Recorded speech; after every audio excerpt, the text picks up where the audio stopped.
यदि भगवान है तो कोई गरीब क्यों है, कोई भूखा क्यों है, कोई परेशान क्यों है, कोई रोता क्यों है? यदि भगवान है तो कोई भूखा क्यों है? अच्छा ये बताओ,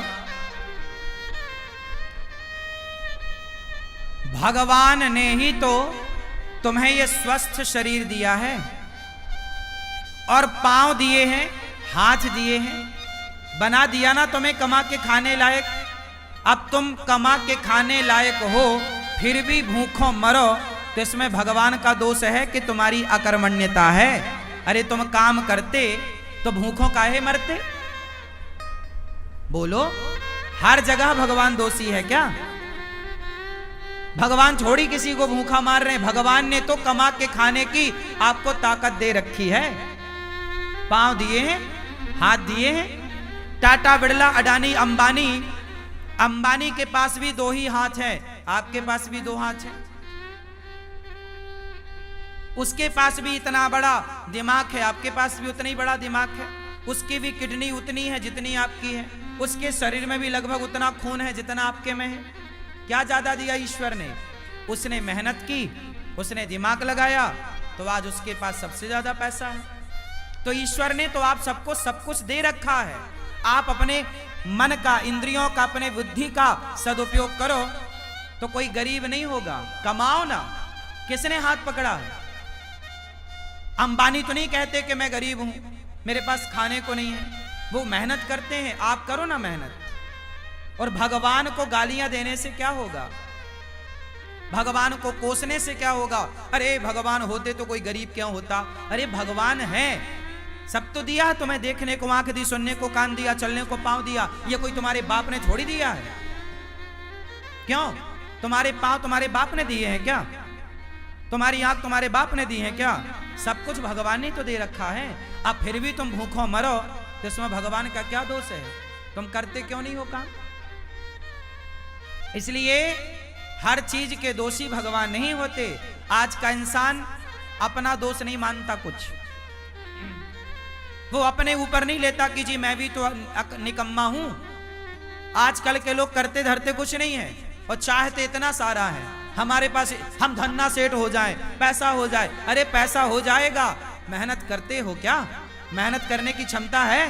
पसीना बहा सकते हो? तप सकते हो क्या? जो तप रहे हैं, जो मेहनत कर रहे हैं, वो आज सुखी हैं। वो नहीं रो रहे हैं कि हम गरीब हैं। जो मेहनत करेगा वो गरीबी की छाती चीरता हुआ आगे बढ़े। और जो मेहनत नहीं करेगा, अब तुम दिन भर तो क्रिकेट देखते हो 5 घंटा, दिन भर तो तुम मूवियां देखते हो, खटिया तोड़ते हो, कमाते धमाते बाप के टुकड़ों पे पलते हो। पापा जरा मोबाइल दिला दो, पापा जरा गाड़ी दिला दो, पापा जरा ये। अरे जिस उम्र में बच्चे अपने बाप के टुकड़ों पर पल रहे हैं, उस उम्र में ये अनिरुद्धाचार्य वृद्ध माओ की सेवा कर रहा है। तुम्हारी तरह हम भी आराम करते, तुम्हारी तरह हम भी आराम फरमाते रहते, तो हम भी तुम्हारी तरह बाप के टुकड़ों पे पलते होते। क्यों? मेहनत करोगे तो सब कुछ आएगा। मेहनत नहीं करोगे तो केवल रोना हाथ लगेगा तुम्हारे। भाग्य, कुछ लोग रोते हमारे तो भाग्य में ही नहीं है, हमारे तो भाग्य। अरे भैया, भाग्य में सब कुछ होता है। भाग्य तक पहुंचने के लिए क्या तुमने मेहनत करी? की ही नहीं। मेहनत करो, पसीना बहाओ। तुम्हें तो बस आराम चाहिए। हमारी 33 साल की आयु है। हमारी उम्र के लड़के देख लो, बाजार में शराब पी रहे हैं, बाप से कह रहे हैं पापा जरा मोबाइल दिला दो, पापा जरा गाड़ी दिला दो। बाप के टुकड़ों पे पल रहे हैं। हम भी तुम्हारी तरह बाप के टुकड़ों पे पलते तो हम भी तुम्हारी तरह होते। बाप के टुकड़ों पर ना पलो। युवा हो, पढ़े लिखे हो, सेल्फ डिपेंड बनो, मेहनत करो। और गरीबी का रोना मत रो, भूखमरी का रोना मत रो। मेहनत करने वाला कभी कहीं दुखी नहीं रह सकता। पसीना बहाने वाला, क्या आप पसीना बहाने को तैयार हैं? परंतु पसीना बहाने का भी एक फंडा है। सही दिशा में बहाया गया पसीना सार्थक होगा। आप गलत दिशा में पसीना बहाओ तो बहाते रहो, कोई अर्थ ना निकलेगा। पसीना भी कहां बहना चाहिए? सही दिशा में। आप पानी में लाठियां पीटो तो पसीना तो बहेगा, मेहनत तो होगी, एनर्जी तो वेस्ट होगी, पर उसका परिणाम कुछ ना आएगा। सही दिशा की ओर बढ़ो, सही लक्ष्य की ओर बढ़ो, सही प्लानिंग के साथ चलो, तब जाके परिणाम मिलेगा, गंतव्य तक पहुंचोगे, आपको मंजिल मिलेगी, मुकाम मिलेगा, सफलता मिलेगी, कामयाबी आपके कदम चूमेगी।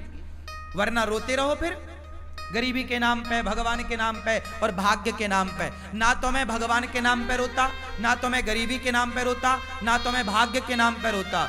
मैं रोता नहीं हूं भाग्य और गरीबी और भगवान के नाम पर, मन लगा के मेहनत करता हूं सवेरे से लेके शाम तक। मैं यदि अब आप सुनना, मैं कई बार 3 बजे रात को सोता हूं, काम करने जाता हूं, कई बार मुझे बाहर जाना पड़ता है किसी कार्यक्रम के लिए, कार्य के लिए, मैं रात के 3 बजे आता हूं। कई बार मैं सवेरे 4 बजे आया, 4 बजे जब मैं आया तो मैं रात भर का थका हूं ना, मैं चाहता तो सो जाता, पर मैं सोया नहीं। मैं 4 बजे आया, आते ही मैं सबसे पहले नहाया और नित्य कर्म की तरह अपना काम किया और सवेरे के कामों में लग गया नित्य की तरह। मैं अपना सवेरे के काम जस की तस काम शुरू कर दिया। मैंने उस दिन का सोना टाल दिया, अगले दिन सोऊंगा। क्या आप तैयार हैं इतनी मेहनत करने को?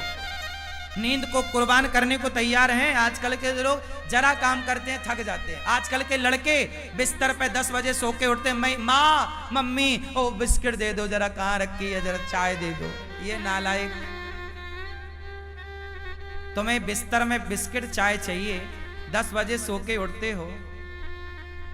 लक्ष्मी तुम्हारे पास क्या करेंगी? लक्ष्मी माता वहां नहीं होती जहां आलस्य होता है। याद रखिएगा, लक्ष्मी हमेशा उनके साथ होती है जो मेहनत करना जानते हैं। मेहनत करने वाले के साथ लक्ष्मी होती है, आलसी के पास कभी लक्ष्मी नहीं होती। आलसी के पास कभी भी लक्ष्मी नहीं होती। मेहनत करो, पसीना बहाओ, कामयाबी के पीछे मत भागो, कामयाबी तुम्हारे पीछे भागेगी। तुम्हारी मेहनत तुम्हारी तस्वीर तकदीर दोनों बदलेगी। मेहनत कौन है? लता जी इतना बढ़िया गाती थी, बताओ लता जी जैसा कौन दूसरा आया? क्योंकि लता जी जैसी मेहनत किसने की? उनके जैसा रियाज किसने किया? हर चीज को मेहनत चाहिए, हर काम को मेहनत चाहिए।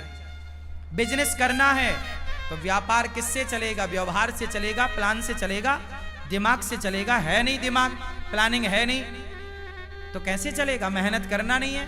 आज के लड़के 9 बजे सो के उठते हैं, जबकि तुम्हारा बाप जाके 8 बजे दुकान में बैठ जाता है। 8 बजे तो उसका ऑफिस खुल जाता है। अब जो आज के लड़के 10 बजे जागते हैं, वो ऑफिस कब खोलेंगे? तुम्हारा बाप मेहनत करता था तो इतनी संपत्ति बना लिया, तुम अपने बाप की तरह भी ना बना पाओगे। बाप के टुकड़ों पे पलते पलते रहोगे, क्योंकि मेहनत नहीं है ना। और मेहनत होगी तो बाप से ज्यादा भी कमा लोगे। बात सही है? हाँ, मेरा सिद्धांत अलग है। मैं ये चाहता हूं आज का युवा 2020 होता है, लड़के नौजवान सारे मैच देखते हैं। मैंने एक दिन मैच नहीं देखा। मैं क्यों देखूं? पागल हूं क्या अपना टाइम वेस्ट करूं? पागल तुम हो जो अपना समय बर्बाद कर रहे हो। जो अपना समय बर्बाद करे उससे बड़ा मूर्ख कोई नहीं। सबसे बड़ा मूर्ख कौन? उत्तर दो। सबसे बड़ा मूर्ख कौन? जोर से। जो अपना गोल्डन टाइम, जो अपना समय बर्बाद करेगा, वो सबसे बड़ा मूर्ख है। और आज के बच्चे मूवियां देखने में, क्रिकेट देखने में समय इनका सार्थक जा रहा है कि बर्बाद? चाहे पाकिस्तान जीते क्रिकेट में, चाहे श्रीलंका जीता क्रिकेट में, तुम्हें क्या मिला? अरे चलो, भारत का मैच है, कभी एक आध देख लिया, चलो हमारा भारत जीत गया, चलो खुशियां मना ली, एक आध देख लिया। ये थोड़ी कि दिन रात तो मैच ही देखो। ये क्या भाई?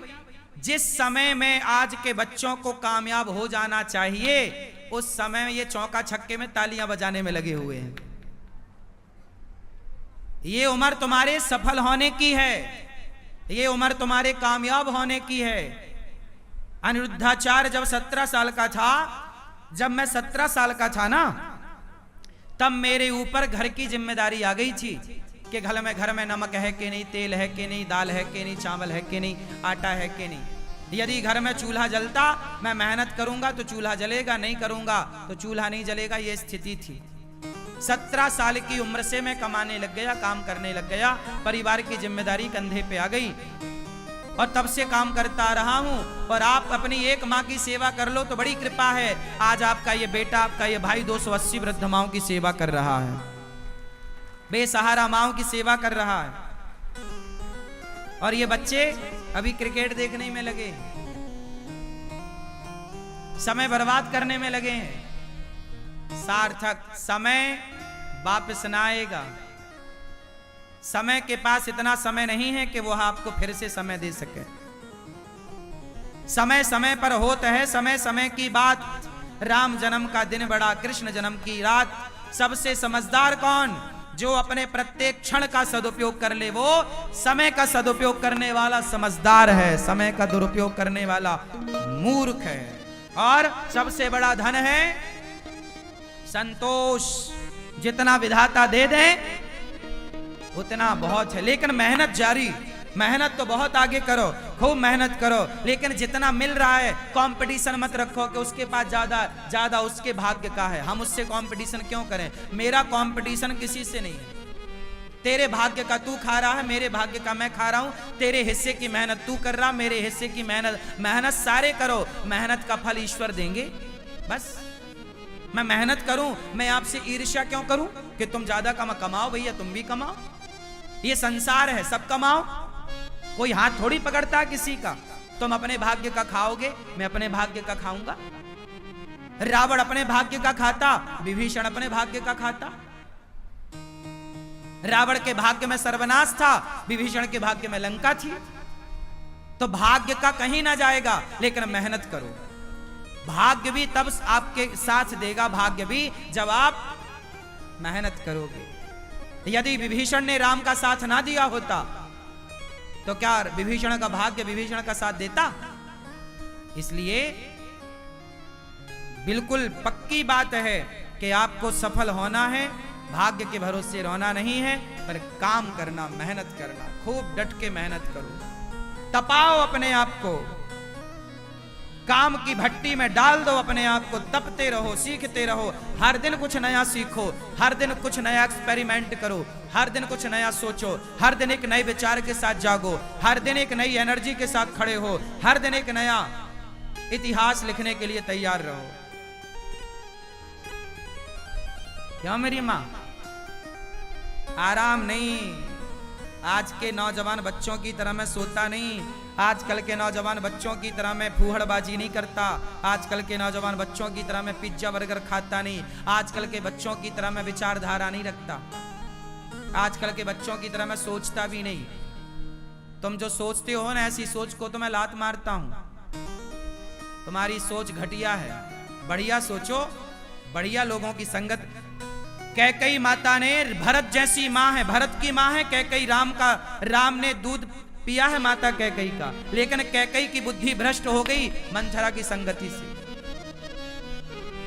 जितनी बढ़िया संगति होगी आपकी, उतनी ज्यादा कीमत होगी आपकी। दुर्योधन ने शकुनी संगत करी, शकुनी की, और अर्जुन ने कृष्ण की संगति करी। मायने रखती है संगति कि आपके जीवन में आपका सलाहकार कौन है, आप संगति किसकी करते हैं। जितनी बढ़िया संगति होगी, आप उतना बढ़िया इतिहास लिखेंगे। गलत लोगों की संगति मिल गई, आजकल के नौजवान बच्चों की संगति ही तो गलत है। इनको सलाह देने वाले ही दो कौड़ी के हैं, इनको सलाह ही गलत मिल रही है, संगति गलत है, तो इनकी सोच कितनी बढ़िया होगी। आजकल का नौजवान क्या सोचता है? आजकल के नौजवान को 99 नहीं, 99 पॉइंट, फिर 99.99% लोग क्या सोचते हैं? आज के नौजवान बच्चों की सोच बोल रहा हूं। आजकल के बच्चों को क्या चाहिए? केवल मोबाइल बड़ा मिल जाए, बड़ी गाड़ी मिल जाए, ऐशो आराम मिल जाए और क्लबों में घूमने का मौका, बाप पैसा दे दे तो वो क्लबों में जाके रहे, पराई लड़की के संग नाचे, उसे आज ये चाहिए। आजकल के लड़कों को क्या चाहिए? फ्रीडम चाहिए। फ्रीडम में क्या?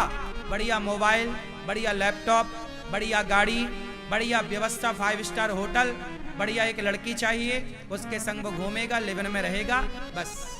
इससे ज्यादा आज के ये लड़के सोचते क्या है? इनकी बुद्धि में केवल सुरा है और सुंदरी है। हाँ या ना? सुरा मतलब शराब, सुंदरी मतलब स्त्री। इससे ऊपर का ये आज के नौजवान लड़का लड़की सोच भी नहीं पाते। हाँ या ना? 99.99 लोग ऐसे हैं मेरी माँ, केवल इतना ही सोचते, इससे ज्यादा नहीं सोचते। इससे आगे का वो सोचते ही नहीं कि मैं देश के काम भी आ सकता हूं, मैं कामयाब होऊंगा तो समाज को कुछ दे सकता हूं, मैं कामयाब होऊंगा तो राष्ट्र की सेवा कर सकता हूं। ये विचार ही नहीं है उनका। उनका तो बस खाओ पियो मौज करो। क्या है? यही है। तो आजकल के नौजवान तो 2 चीजों में उलझ गए, सुरा और सुंदरी। सुरा और तीसरा क्या है? ऐसे लड़कों की मैं संगति नहीं करता, ऐसे लोगों की संगति से नाश करूंगा क्या? तुम्हारी सोच, तुम अपने विचार अपने पास रखो। सबसे विचार नहीं लेना चाहिए, सबसे सलाह नहीं लेना चाहिए। कैकेयी माता ने मंथरा से ली, क्या हुआ? दुर्योधन ने शकुनी से सलाह ली, क्या हुआ? आप भी गलत व्यक्ति। इसलिए हमारे यहाँ गुरु होते हैं। क्या होते हैं? गुरु जी होते हैं। गुरुजन श्रेष्ठ विचार, श्रेष्ठ संस्कार, अच्छा ज्ञान, अच्छी बातें आपके। हमारे यहाँ कभी भी राजा को जीतने की बात नहीं कही गई। हमारे यहाँ सदा दूसरों को मत जीतो, अपने आप को जीतने की बात कही गई है। कंट्रोल करना है तो अपने को कंट्रोल करो, अपने मन को कंट्रोल करो। वाह, हमारा सनातन सबसे श्रेष्ठ है, सबसे श्रेष्ठ विचारधारा हम सनातनियों की है। प्रिय भक्तों, सुखदेव भगवान कहते हैं ज्यादा हाय हाय नहीं, जितना मिल जाए बहुत। काम करते रहो, आगे की प्लानिंग करते रहो, जो है संतुष्ट। संतोष क्यों होना चाहिए? हंस वही सकता है जो संतुष्ट है। जो संतुष्ट नहीं है वो केवल रोएगा। वो केवल जो रो रहा है मतलब असंतुष्ट है, जो हंस रहा है उसकी हंसी बता रही है कि संतुष्ट है, इसका रोना बता रहा है कि असंतुष्ट है। सुनो, कॉपी किताबें तो बहुत पढ़ी होगी तुमने, किताबें बहुत पढ़ ली ना, अब थोड़ा इंसानों को पढ़ना सीखो। हम इंसानों को भी पढ़ लेते हैं, पढ़कर बता देते हैं कि तुम्हारा हाल कैसा है। तुम 2 मिनट हमारे संग बैठो, हम 2 मिनट में तुम्हारा पूरा जीवन पढ़ लेंगे कि तुम पूरे जीवन में क्या किए हो, तुम कितने अच्छे हो, कितने बुरे हो। और ये कोई बड़ी बात नहीं, ये आपका अनुभव है। जब आप बहुत अनुभवी हो जाएंगे ना, तो कॉपी किताबें बहुत पढ़ लिए, थोड़ा इंसानों को पढ़ना सीखिए, थोड़ा पत्नी के भाव को पढ़ना सीखिए, थोड़ा पति की भावनाओं को पढ़ना सीखिए, थोड़ा बच्चों के भावों को पढ़ना सीखिए, थोड़ा माँ के भाव को पढ़ना सीखिए, थोड़ा पिता के विचारों को पढ़ना सीखिए, थोड़ा गुरु को पढ़ना सीखिए। किताबें ही पढ़ते रहोगे क्या? किताबें भी पढ़ो, इंसानों को पढ़ो, काम आएंगी आपकी ये बातें।